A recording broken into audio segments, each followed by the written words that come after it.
que está viviendo el Ecuador en estos momentos. Si hacemos un recuento, primero fue una preocupación con un grupo de académicos a los cuales de manera sarcástica se les tildó de HPs.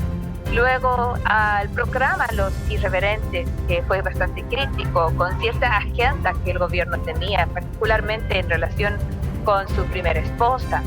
También sufren cancelamiento, diremos, es una suerte de persecución o acoso, ¿no?, de parte del poder. La blasfemia no está prohibida por ley. Bueno, la profanación de los símbolos patrios tampoco está prohibida por la ley, porque se supone que la libertad de expresión es un bien superior en la democracia. A lo largo de la historia, hemos visto ejemplos alarmantes de censura.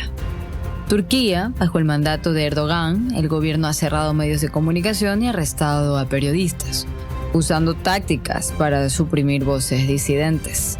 En Hungría, Viktor Orbán ha consolidado un monopolio informativo, podría decirse, implementando leyes restrictivas que controlan los medios y limitan la crítica pública.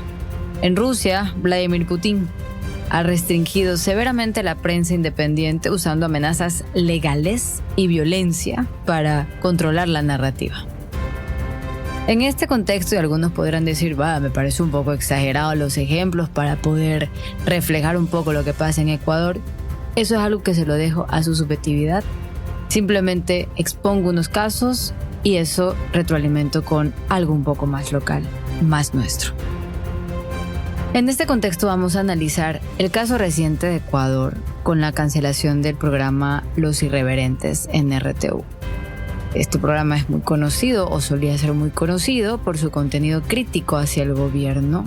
La razón oficial que se dio o que es dada por RTU fue razones empresariales. Y esto lo entrecomillo. Pero Fundamedios alega que el gobierno ejerció presiones para silenciar el programa. Diana Jacome, parte del gabinete del presidente Daniel Noboa, reaccionó fuertemente a las críticas en redes sociales, calificando de infundadas las acusaciones que empezaron a generarse alrededor de esta polémica. Sin embargo, Sol Borja, Fabricio Vera, José Luis Cañizares, quienes integraban este programa, han descrito una relación tensa con el gobierno, señalando que el contenido cuestionador podría haber influido en la decisión de cancelar el programa. De allí, las respuestas por parte de Alcotel y la Secretaría de Comunicación han sido bastante vagas, lo que refuerza posiblemente alguna sospecha que pudiera dirigirse a censura. En una democracia liberal, en una democracia republicana, donde se respetan los derechos, lo único sagrado, lo único intocable es la libertad. Y eso muchas veces la gente no entiende. Entonces, porque alguien dice algo feo, ya se justifica cualquier cosa. Y finalmente, la libertad de expresión está hecha para proteger las cosas más... Yo suscribo que el Estado no tiene por qué decirte qué debes decir o qué no debes decir. O sea, para eso están las audiencias. Yo creo que la audiencia, el oyente, el televidente, el lector, es el que tiene que ejercer contraloría y auditoría sobre el trabajo.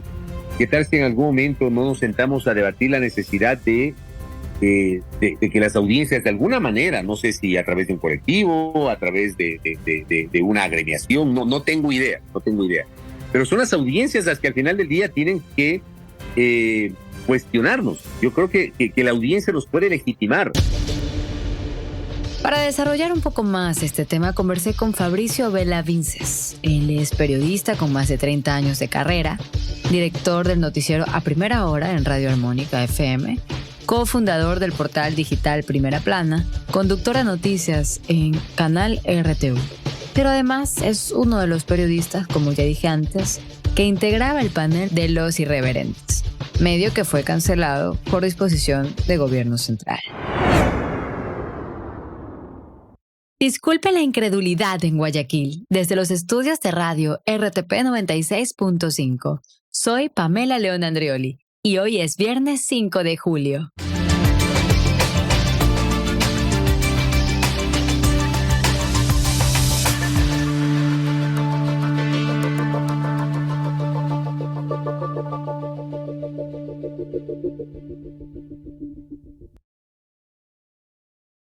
todos, o bueno, una gran mayoría ha visto lo que ha pasado con Irreverentes, un programa que también se transmitía por RTU, y creo que es necesario hacer un símil de esta situación de contexto con otros momentos represivos con la prensa que en este momento pudieran resultar bastante cercanos, pero tal vez a nivel de, digamos, de formato de gobierno bastante lejanos.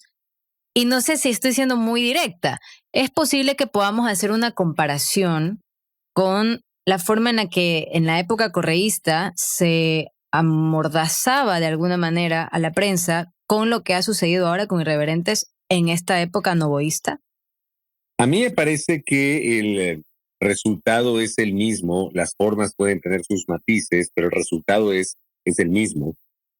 Presiones, yo no puedo citar de dónde o cuál es el nombre de la persona o de las personas que ejercieron presiones, pero evidentemente hubo presiones sobre el medio de comunicación, que es un canal pequeño. RTU es un canal de UHF, un canal regional, que tiene una fuerza, digamos, más en el centro del país. No obstante, tiene presencia en cableoperadoras. Nuestra fuerza más ha estado en la parte digital. Ahí estaba el grueso de nuestra audiencia.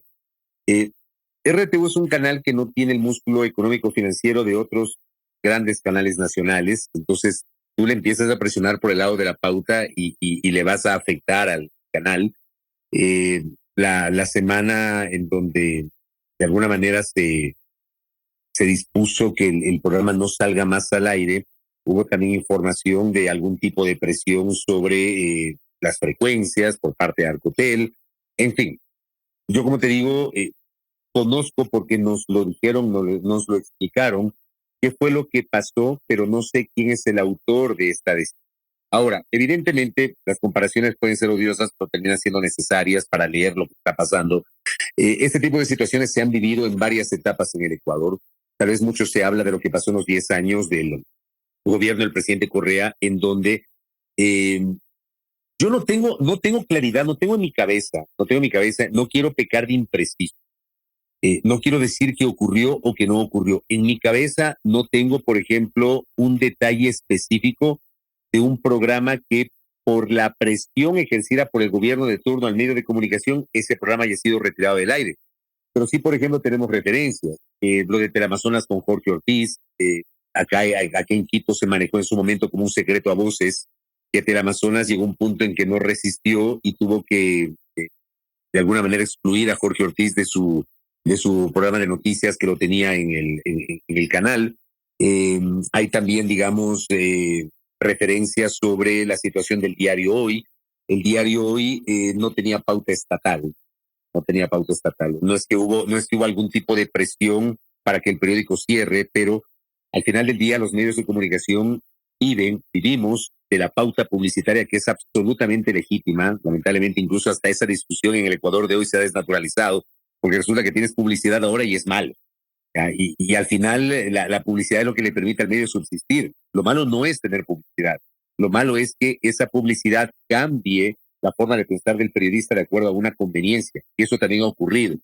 Entonces, como te digo, no tengo en mi cabeza casos similares, pero sí evidentemente una confrontación abierta de gobiernos anteriores. Hemos citado el tema de Rafael Correa, el juicio que presentó contra Cristian Zurita y Juan Carlos Calderón por el tema del gran hermano, la presencia de la Supercom, la Superintendencia de Información y Comunicación, cuyo trabajo a mí me parece que terminó por desnaturalizar la aplicación de la Ley Orgánica de Comunicación, que básicamente, en lugar de haber sido promocionada como una ley para promover derechos de la comunicación, terminó siendo una ley restrictiva a la libertad de expresión, al punto de que te mandaban a rectificar opiniones. Tal vez la más emblemática fue la famosa caricatura de Bonil, cuando hubo la irrupción al domicilio de Fernando Villavicencio, y la superintendencia le exigió a Bonil, le sancionó, le exigió que rectifique una caricatura que es una opinión. O sea, a ese extremo llegamos.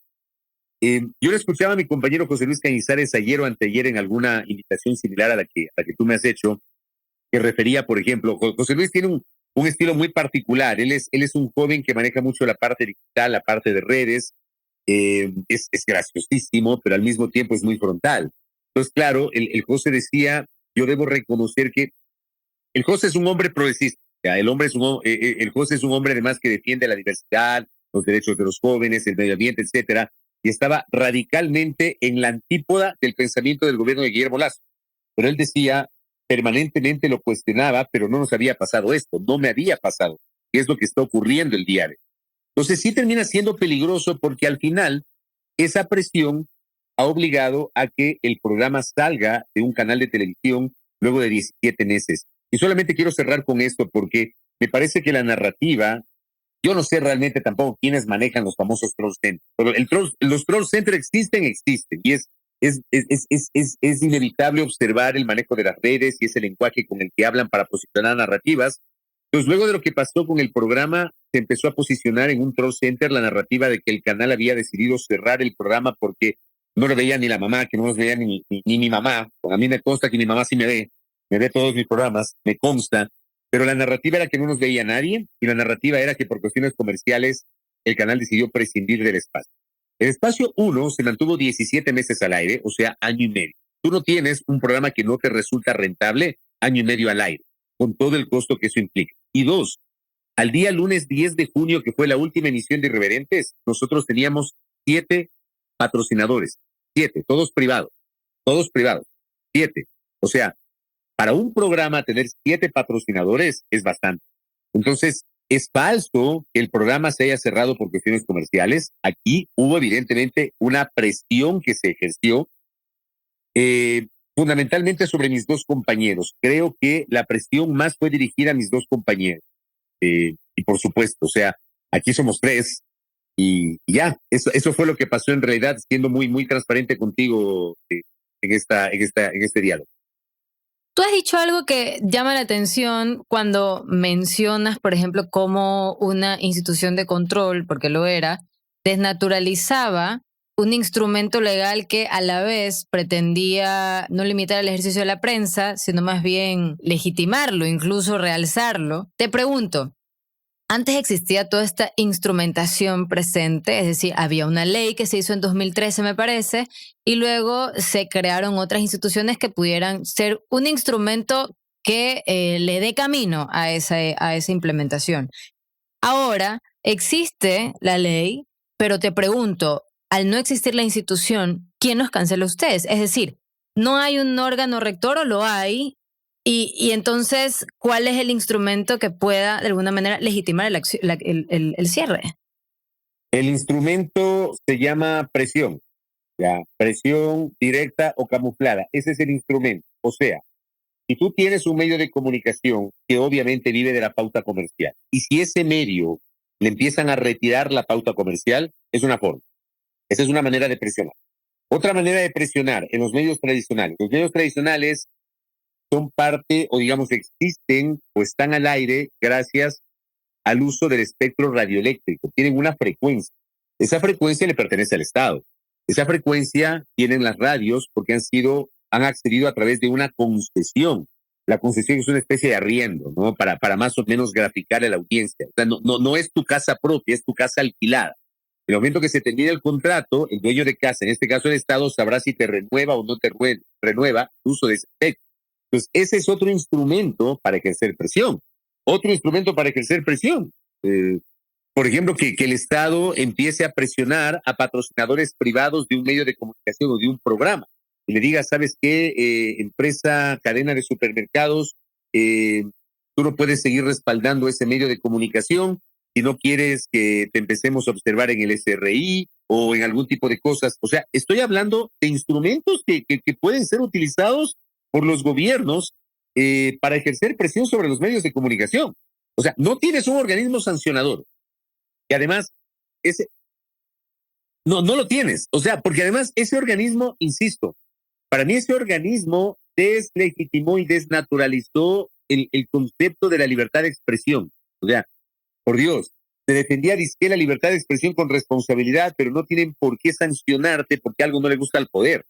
O sea, y se fueron al extremo, insisto, de obligarte a rectificar caricaturas y sancionar económicamente a medios de comunicación y a periodistas o a comunicadores, cuando lo que debió haber sido es ese instrumento, haber servido para hacer o generar pedagogía de libertad de expresión con responsabilidad, digo yo, ¿no? Pero yo veo esta presión sin un organismo sancionador, ya, porque el organismo sancionador al final te sanciona por supuestos excesos en la aplicación de la norma. O sea, en este caso, si hubiese existido la Supercom, no nos hubiese sancionado la Supercom porque nosotros no hicimos mal uso de la libertad de expresión. Ya, es otro tipo de presiones que provocó esta cancelación del programa. Bueno, eso es interesante porque ahí lo que surge es una figura que viene de lo intangible. Te pregunto, Fabricio, ¿cómo debería ser este instrumento de control? Porque claramente la prensa, igual, como todo, tiene que tener una regulación. Esta entidad debería, por ahí, dentro de lo que estamos hablando, no ser estatal, debería provenir de la gremialidad. ¿Cómo debería ser dado que, por ejemplo, existirá sí o sí un sesgo en el caso de que el organismo estatal tenga que regular a la prensa cuando la prensa se vuelve incómoda para el gobierno? Yo no sé y no conozco cómo funcionará el tema en otros países, pero hablo de mi país, hablo de Ecuador, hablo de lo que está pasando con nosotros. Eh, yo suscribo que el Estado no tiene por qué decirte qué debes decir o qué no debes decir. Para eso están las audiencias. Yo creo que la audiencia, el oyente, el televidente, el lector, es el que tiene que ejercer contraloría y auditoría sobre el trabajo. ¿Qué tal si en algún momento no nos sentamos a debatir la necesidad de que las audiencias de alguna manera, no sé si a través de un colectivo, a través de una agremiación, no tengo idea, pero son las audiencias las que al final del día tienen que cuestionarnos. Yo creo que la audiencia nos puede legitimar. Yo coincido, y qué bueno que tú lo digas, Pamela, pero hay colegas que señalan que la mejor ley es la que no existe en el ámbito de las libertades. Yo no estoy de acuerdo. Yo creo que la libertad de expresión es un valor que, como toda libertad, tiene límites. O sea, para mí no hay libertades ilimitadas. La libertad de expresión tiene un límite y ese límite es la responsabilidad. Yo tengo que hacerme cargo de lo que digo. Ahora, irnos a las sanciones administrativas, a las multas, cuando hay instrumentos de carácter civil, tampoco penal. Ojo, yo no creo que los delitos deben, digamos, los errores en el uso, los excesos en el uso de la libertad de expresión tengan que ser penalizados. O sea, inclusive a nivel mundial se ha apuntado a la despenalización de los delitos de opinión. Pero sí puedes utilizar la vía civil. ¿Ya? ¿La vía civil para qué? Si yo estoy conversando contigo, yo no puedo decir. Y ayer conversaba, permítame hacer una digresión, conversaba con algunos colegas, Mar Jaén, con Johan de este portal digital llamado Outsiders, y claro, yo reflexionaba sobre lo mismo. O sea, yo sería incapaz, aunque esté hablando en un medio digital que no está regulado. A mí me parece increíble que haya gente que se desdoble. Pero yo no podría decirle, por ejemplo, al presidente Noboa cartón, ¿ya? O decirle al presidente Lazo Pandorito, o decirle a Rafael Correa el prófugo, o decirle a Lenín Moreno el efialte. O sea, me explico. Yo no me atrevería a utilizar así mi libertad de expresión. Yo no lo hago. A mí a veces por eso me dice que soy tibio, pero no me importa. O sea, no se trata de ser tibio. Yo cuido las formas. Yo creo que en este oficio tú puedes ser frontal, cuidando las formas, y las formas van de la mano con la responsabilidad que tú tienes que tener en el uso de esta libertad. ¿Y quién debería sancionarnos de alguna manera? La audiencia. De alguna manera la audiencia. Y si mañana pasado yo cojo un micrófono y digo que fulano de tal es un corrupto, es un ladrón, que se robó la plata, que no sé qué, bueno, que yo responda en lo civil, no en lo penal. Son cosas que se deberían debatir y siento que en el Ecuador lamentablemente no hemos profundizado el debate. Nos quedamos sobre lo bueno o lo malo de la ley de comunicación y pare de contar, pero no hemos hablado del fondo. ¿Cuáles son los límites que tiene que tener la libertad de expresión? Yo creo que en algún momento eso hay que valorar y analizar. ¿Y cuáles son esos límites, por ejemplo? Porque hubo unas reacciones bastante explícitas por parte de Diana Jacome ante lo que María Sol Borja también había expresado en redes sociales. Y, por ejemplo, parece que los límites se sopesan de acuerdo al actor y de dónde provengan. En ese sentido, ¿cómo se pondera eso? A ver, el problema, y ojo, que Diana Jacome, yo con Diana Jacome tengo una relación de amistad de hace años, porque fuimos incluso compañeros en TC Televisión cuando ella dio sus primeros pasos en el mundo de la comunicación, en el mundo de la televisión. Y yo también la he criticado. Yo la critiqué públicamente y yo le decía a la audiencia, a ver, me sinceré con la audiencia, le decía, Diana Jacome es una persona con la cual yo he tenido una relación de amistad, pero hoy está ocupando una función pública y al ocupar una función pública, el servidor público está sometido al escrutinio público, ¿ya? Entonces, el rol de los periodistas es generar ese escrutinio público con responsabilidad. Yo no me voy a cansar de repetir esto que estoy señalando, con responsabilidad. O sea, yo puedo criticar y es mi deber hacerlo y es mi derecho hacerlo en el ejercicio de mi libertad de expresión, 1, con argumentos, 2, con rigor, 3, con responsabilidad, ¿ya? Y 4, yo tengo que asumir las consecuencias de lo que digo. Y con base en aquello, yo uso mi libertad de expresión para generar crítica periodística. Yo quiero decirte, Pamela, que yo tengo 31 años como periodista, he sido reportero, hoy estoy en una etapa distinta porque hago opinión, programa donde hago opinión, una etapa distinta, pero fui más de 2 décadas reportero de calle. Y claro, yo debo tener más o menos unos 15, 16 años desde que empecé a hacer opinión.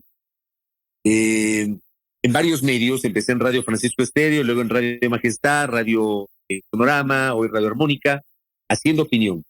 Y en todo este tiempo, casi 16 años, yo no tengo una sola denuncia por haberme excedido en mi libertad de expresión. No me han amenazado con enjuiciar, no me han pedido una réplica por un comentario mío, no me han pedido una rectificación por un comentario mío. O sea, perdón que hable en primera persona, pero les quiero contar mi propia experiencia, porque yo sí creo que puedes honrar la libertad de expresión con esa responsabilidad. Tú puedes ser crítico sin necesidad de ser un desbocado, y eso me parece que lo valora mucha gente. Hay gente que, por supuesto, como te digo, a mí me han dicho de todo por no ser un insultador como lo hacen otros colegas. Yo no lo voy a hacer, yo no voy a cambiar esa forma de ser. Pero yo creo que tú puedes criticar y debes criticar, y las autoridades tienen que entender el escrutinio público. En el caso que tú citas, esta polémica de María Sol con Diana o de Diana con María Sol, la reacción de Diana fue desproporcionada. O sea, ella no entendió la calidad de la crítica que le hizo María Sol. Y yo creo que su respuesta fue muy cuestionable. Realmente fue muy cuestionable. Si ella quería responder, yo creo que la respuesta debía haber sido otra. Si ella quería debatir, debía fomentar un debate de mucha más altura. Y creo que ahí hay un error que cometió Diana y que de alguna manera es inevitable mencionarlo cuando hoy el programa lo tienes fuera del aire, ¿no?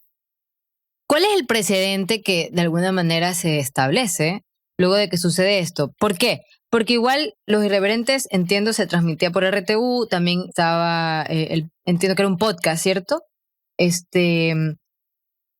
¿Será que esto de alguna forma demuestra que la única libertad de prensa posible es solo a través de medios digitales? Y esto es decir, las plataformas tradicionales se vuelven punitivas y las digitales se vuelven un poco más exentas de castigo. O sea, te voy a contar una anécdota. Yo trabajé 12 años en TC Televisión. TC Televisión es un medio de comunicación que llevo yo en mi corazón, porque a mí me dio mucho de lo que soy como periodista, de lo poco que soy como periodista, se lo debo a TC. En esos 12 años de TC, 7 TC era privado y 5 pasó a manos del Estado luego de la incautación a los bienes de los Isaías en el año 2000. Y claro, en el tiempo de los Isaías, lo mismo pasó después en el tiempo del correísmo. Entonces había temas que no podías cubrir, personas que no podías entrevistar, había una lista de vetados, había gente que no, había gente a la cual no podías entrevistar y había temas que no podías abordar. Por ejemplo, en el tiempo de los Isaías no había cómo abordar los temas bancarios. Ya, los temas bancarios había que cogerlos con pinzas, no había cómo. Ya, no había cómo darles mayor exposición a los movimientos sociales o a los indígenas, porque era la línea editorial del canal. ¿Ah? Y en el tiempo, en cambio, del correísmo, no había cómo entrevistar o darles exposición a los detractores del correísmo. Así pasó, yo lo viví, no me lo contaron. Yo fui testigo de eso porque yo lo viví siendo reportero. Pero claro, en el canal sostenían esto, ¿no? De este tema no vamos a cubrir, no vamos a decir nada, pero va a salir en otros medios, ¿no? Hay la orden de que no puedes sacar nada, pues no sacas nada. Pues pensaban que el resto de gente no se iba a enterar porque no lo veía en televisión. ¿por qué traigo a colación esto? Porque está claro que hoy esa, por ejemplo, sería una forma absurda de tratar de invisibilizar un tema cuando ya no solamente tienes los medios tradicionales, sino que tienes los medios digitales. Y en digital tienes un montón de ofertas, desde lo más serio, desde lo más responsable, hasta también aquellas que se crean para colocar determinadas narrativas, que hay un montón. Yo siempre digo a la gente, revisen cuáles son esos portales, cuáles son esas cuentas, miren ustedes qué tipo de noticias publican, la interacción que tienen, cuánto tiempo tienen al aire, porque hoy tienes un montón de cuentas que se presentan como medios de comunicación y que no sé de dónde salen, ¿no?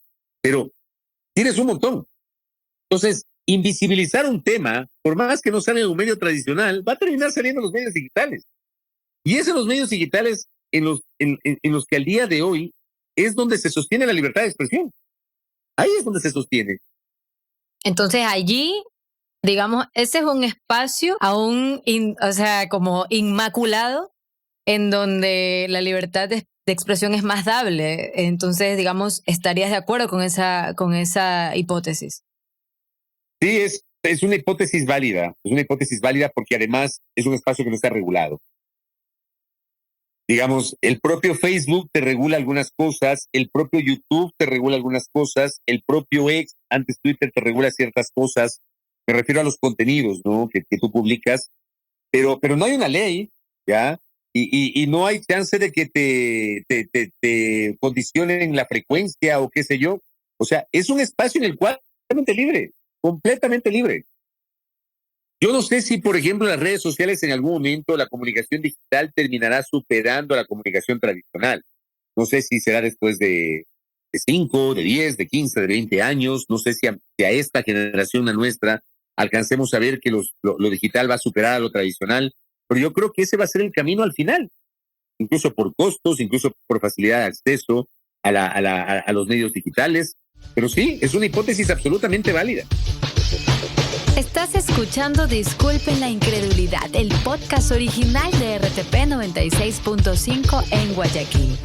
De todo esto que estamos conversando, yo te pregunto, ¿tal vez hubo algún evento reciente que pudiera haber influido en la decisión de cancelar Los Irreverentes? ¿Qué tipo de contenido se presentaba en Los Irreverentes? ¿Quiénes eran sus conductores principales? O sea, sabemos que eran ustedes, pero tal vez había alguna fijación en alguno de ustedes. Ustedes tal vez sospechan de alguna nota. A ver, primero contarte que Irreverentes era una apuesta ambiciosa de libertad de expresión. O sea, yo alguna vez decía, ¿por qué solamente en el ámbito de los deportes tú tienes a 3 o 4 periodistas sentados opinando libremente sobre lo que piensan de selección, lo que piensan de Barcelona, de Emelec, de Liga de Quito, lo que piensan de la Federación Ecuatoriana de Fútbol o de la Liga Pro, ¿ya? Y están hablando y conversando entre ellos, y a veces coincidiendo y a veces polemizando? Claro, y yo decía, ¿por qué no hacer lo mismo en la política? ¿Por qué no tener un programa en donde un grupo de periodistas comente, como pasa en los deportes? Terminó siendo una apuesta, el canal apostó a aquello. Siempre esa es una apuesta riesgosa, porque vas a comentar algo que no le va a gustar a la gente.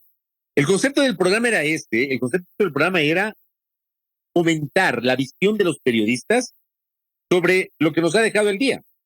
Entonces, por decirte, si anoche hubiésemos tenido Irreverentes, anoche el tema central hubiese sido esta polémica por la denuncia del gobierno de que supuestamente en la Asamblea hay un plan maquiavélico para declarar incapaz mental para gobernar al presidente de la República, ¿ya?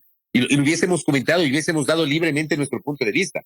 Y seguramente hubiésemos coincidido los tres en que era una locura pensar que de un momento a otro la Asamblea podría llevar adelante semejante desaguisado, porque no es tan fácil.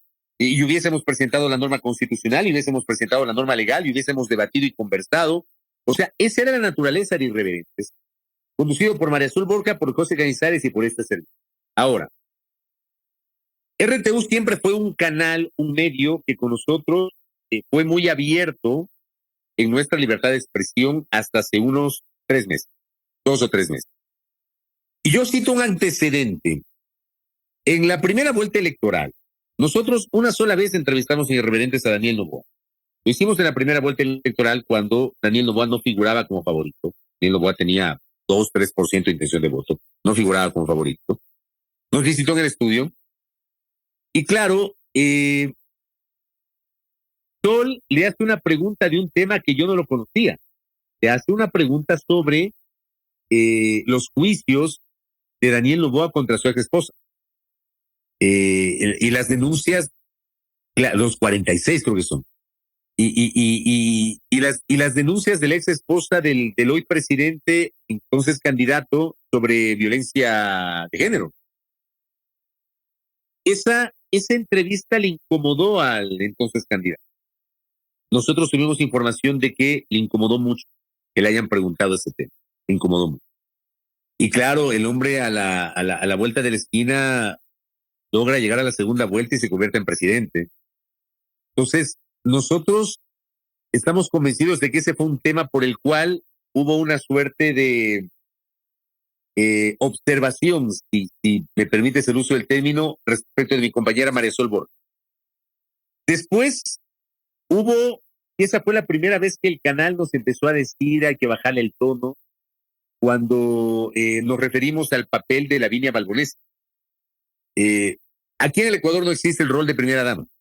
No existe primera dama. Inclusive la semana anterior yo estuve en un evento de Lavinia Balbonesi y ella decía que no existe el rol de primera dama, que ella lo que se ha convertido es en una articuladora para determinados esfuerzos entre el Estado y el sector privado, porque ella no maneja recursos públicos, etc. Entonces en el programa referíamos que si ella tiene un despacho en Carondelet, que ella se moviliza en vehículos oficiales, ella aparece en eventos oficiales, pero no tiene un rol, se debe transparentar cuál es el papel de Lavinia Balbonesi, porque además, al ser la esposa del presidente de la República, está sometida al escrutinio público. Ese comentario tampoco, claro, de alguna u otra manera, y ese comentario tampoco le gustó al gobierno. Y ahí fue cuando por primera vez nos insinuaron que teníamos que bajar el tono. O sea, fue la primera vez. Y claro, nosotros argumentamos y explicamos en cuál era el sentido de nuestra crítica, pero fue ya la primera vez. Después, claro, en alguna ocasión la Sol compartió en un chat que teníamos grupal con los directivos del canal el reportaje del periodista español sobre la supuesta farra del presidente de la República en Madrid. Tema que se viralizó, pero que viendo no se comprobó, o sea, ya nadie se acuerda del tema, pero acuérdense ustedes que esa semana fue un escándalo, aquí todo el mundo comentaba, y claro, la solo compartió simplemente como información, y claro, saltaron los directivos del canal, que sí, que ese tema no hay que tocarlo, que no sé qué. Entonces, ahí ya se encendieron las alarmas. O sea, ahí entendimos que efectivamente en el canal había una preocupación sobre los temas que estábamos tocando y seguramente había algún tipo de señalamiento por parte del gobierno. Que no nos decían de frente, sino que nos decían con un poquito de, no sé, de cuidado. ¿Ya? Un día incluso tuvimos una reunión en la que se dieron 50,000 vueltas y no nos terminaron de decir qué era lo que querían decir. O sea, parece que no sabían cómo decirnos. Y nosotros le pedimos transparencia al canal, le dijimos a los directivos del canal, vean, al final nosotros entendemos que es un canal y que es un negocio. O sea, si es que hay algún tema, díganos cuál es la línea editorial y nosotros al final valoraremos si nos conviene o no, si seguimos o no, y si no seguimos no pasa nada. Pero no hubo, digamos, esta frontalidad hasta que finalmente pasó esto, ¿no? Yo le sumaría 2 artículos de opinión muy duros de Sol en Primicias, Sol escribe en Primicias, que fueron magistralmente escritos. Sol escribe muy bien, fueron magistralmente escritos, pero no le gustó al gobierno. Y también hubo, digamos, videos, reels, que desarrolló José Luis Cañizares, sobre todo en el contexto de la consulta popular, donde él estaba fomentando el no, por ejemplo, en la pregunta del trabajo por horas. Por mencionar ejemplos, ¿no? Yo sabía, porque a mí me lo dijo un funcionario de gobierno. Yo conversé con un funcionario de gobierno y a mí me dijo ese funcionario de gobierno que en la Secretaría de Comunicación a mí me tenían como un periodista de oposición.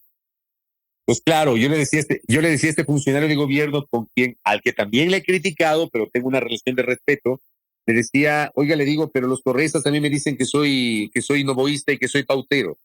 Entonces este funcionario me dice, no, eso sí es cierto también, es verdad que le dicen eso. Pero en la SECOM me tenían en una lista. en serio. Pero en realidad yo siento que no fue tanto contra mí,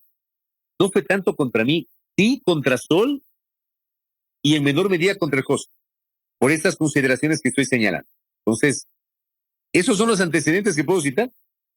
Creo que la exposición de lo que has dicho genera un par de imaginarios un poco que puede entrar en la memoria otras cosas, un poco más institucionalizadas tal vez.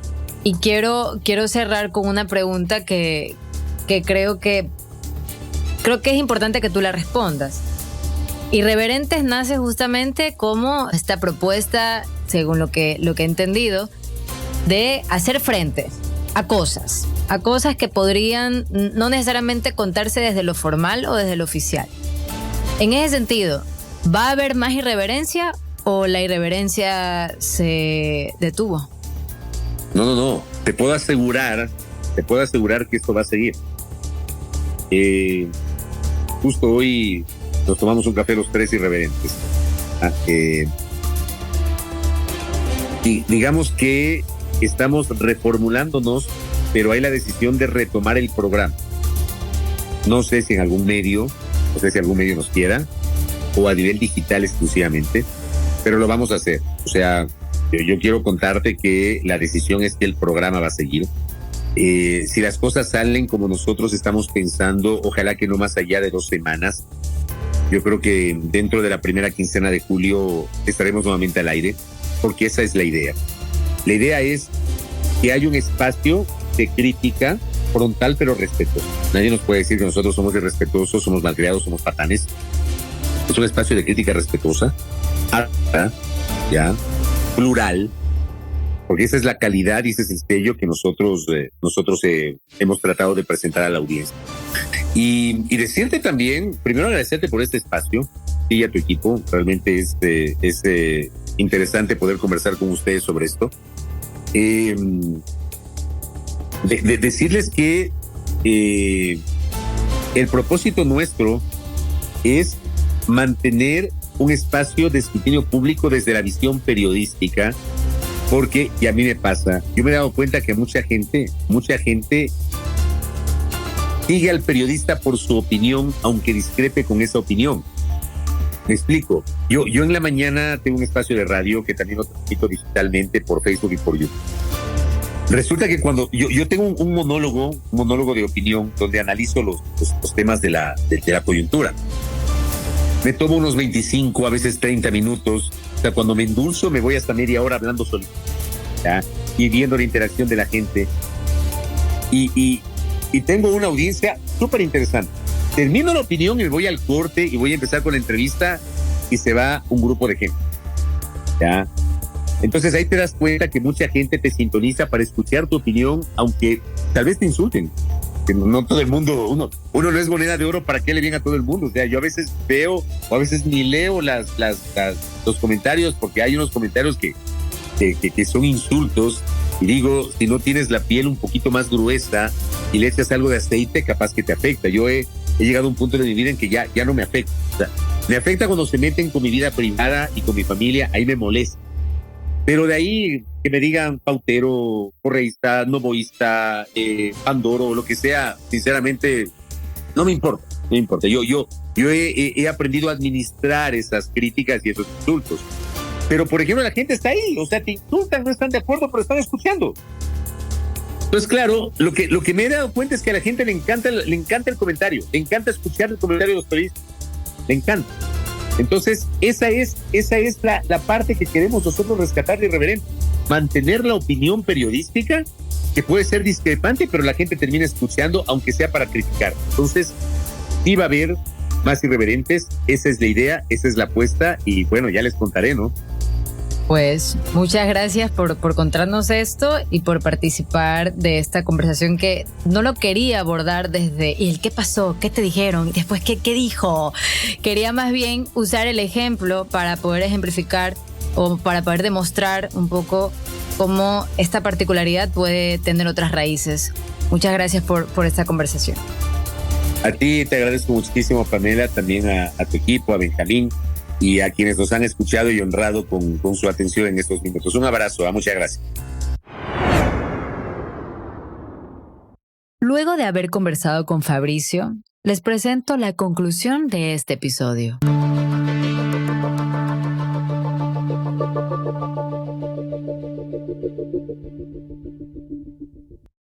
Reflexionemos sobre la situación en Ecuador y su impacto en la democracia. La cancelación de programas críticos como Los Irreverentes es un eco de un problema más amplio en nuestra región. Y vamos a hablar de otros ejemplos. En Nicaragua, por ejemplo, el gobierno de Ortega ha cerrado medios independientes y perseguido a periodistas, silenciando cualquier crítica. En Venezuela, la represión mediática ha sido severa, con numerosos medios censurados y periodistas encarcelados, dejando a la población en una oscuridad informativa. En El Salvador, el gobierno de Bukele ha utilizado la intimidación y el acoso para silenciar a la prensa. Esa parte, así no tan bonita, no es tan internacionalizada. Mientras que en México, los periodistas enfrentan violencia extrema y asesinatos, convirtiéndose en uno de los países más peligrosos para ejercer el periodismo. Cada uno de estos casos refleja sin lugar a dudas una herida profunda en nuestras democracias. La censura y el acoso a la prensa no solo lesionan la libertad de expresión, sino que erosionan la capacidad de los ciudadanos para cuestionar y responsabilizar a sus gobiernos en caso de que así sea. Es vital que permanezcamos vigilantes y defendamos la libertad de prensa como un pilar fundamental de la democracia. La información veraz y crítica es la luz que disipa esa desinformación y aún peor el autoritarismo. Sin embargo, pese a todo, yo les agradezco por acompañarme en este viaje. Una prensa libre puede ser buena o mala, pero sin libertad la prensa nunca será otra cosa que mala, tal como decía Camus en Resistance, Rebellion and Death. Ahora, es increíblemente paradójico que uno se vuelva el fiel reflejo de lo que critica. Como en La importancia de llamarse Ernesto de Oscar Wilde, los personajes critican la hipocresía, mientras son los más hipócritas de todos. Disculpen la incredulidad, es original de RTP Radio Podcast. Soy Pamela León Andrioli. La producción y el diseño de sonido son de Benjamín Villagrán. Escucha todos nuestros episodios en infograma.net o en tu plataforma favorita de podcast. Nos encontramos el próximo viernes en otra entrega.